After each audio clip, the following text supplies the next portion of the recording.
Mohan Vani Telugu podcast వింటున్న శ్రోతలందరికీ హృదయపూర్వక ధన్యవాదాలు. మరొకసారి మీ అందరికీ శుభ మంగళవారం. శ్రీరామ భక్త మంగళం, ఆంజనేయ మంగళం, శ్రీరామ భంటు మంగళం, చిరంజీవి మంగళం, మంగళం మంగళం వీర హనుమ మంగళం.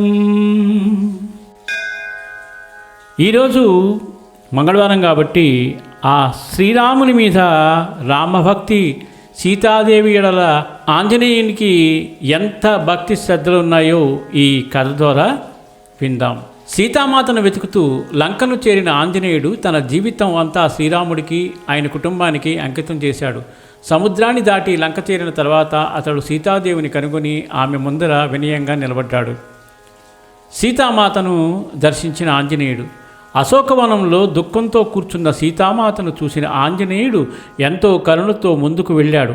ఆమె బాధను చూసి అతని హృదయం కరిగిపోయింది. అతడు తనను తాను పరిచయం చేసుకుని, నేను శ్రీరాముని దూతను, ఆయన సందేశాన్ని మీకు అందించేందుకు వచ్చాను అని అన్నాడు. అతడు ఆమెకు శ్రీరాముడు ఇచ్చిన ఉంగరాన్ని చూపించి ఆమెకు ధైర్యం ఇచ్చాడు. భయపడకండి, రాముడు త్వరలో మిమ్మల్ని రక్షిస్తాడు అని సాంత్వన ఇచ్చాడు. సేవలో వినయం. ఆంజనేయుడు సీతామాత ముందు ఎలాంటి గొప్పతనాన్ని ప్రదర్శించలేదు. తన శక్తిని కాదు, రామునిపై ఉన్న ప్రేమను మాత్రమే ఆమెకు తెలియచేశాడు.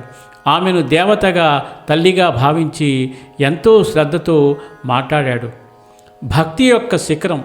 సీతామాతను చూసిన ఆంజనేయుడు తన శక్తి పరాక్రమాలను కాదు, తన మనసులోని సేవాభావాన్ని ముందుకు తెచ్చాడు. ఆమె బాధను తొలగించాలనే సంకల్పంతో ఆయన ప్రతి క్షణాన్ని గడిపాడు. ఈ కథ మనకు ఏమి నేర్పుతోందంటే, భక్తిలో అహంకారం ఉండకూడదు. సేవ అంటే శక్తిని కాదు, ప్రేమను అర్పించడం. దేవతల పట్ల వినయం, శ్రద్ధ ఉంటే మనసుకు శాంతి లభిస్తుంది. ఆంజనేయుడిలా భక్తితో ముందడుగు వేసినప్పుడు కష్టాలు దూరమవుతాయి. జై శ్రీరామ్. శ్రీరామచంద్ర ప్రభుకి జై. సర్వే జన సుఖినో భవంతు, లోకా సమస్త సుఖినో భవంతు. ధన్యవాదాలు. స్వస్తి.